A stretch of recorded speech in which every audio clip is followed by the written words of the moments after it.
Hi, this How to 1 Minute gonna show you how to create and manage Wix product categories. First of all, log into your Wix account and come to the site section and select the site in which Wix website you want to add categories. Once you are in your site dashboard, scroll down in this left-hand menu and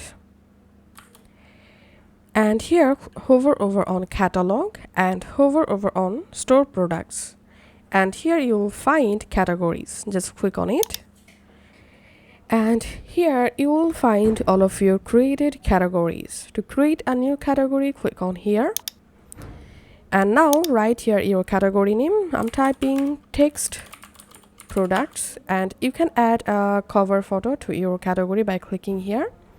And now click on add products and now select products to add into the specific category and just click on add.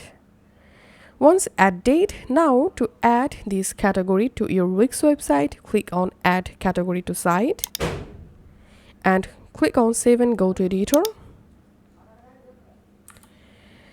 Add this category to your site, create a new page for this category, or you can select add this category to an existing page. So here I'm selecting create a new page and giving the page name text products and clicking on create page, and that's it. As you can see, a new page created named text products, and here is my categories products. So this is how we can create categories in Wix website. If this video will help you out, please leave a like and leave a comment down below. Thank you for watching.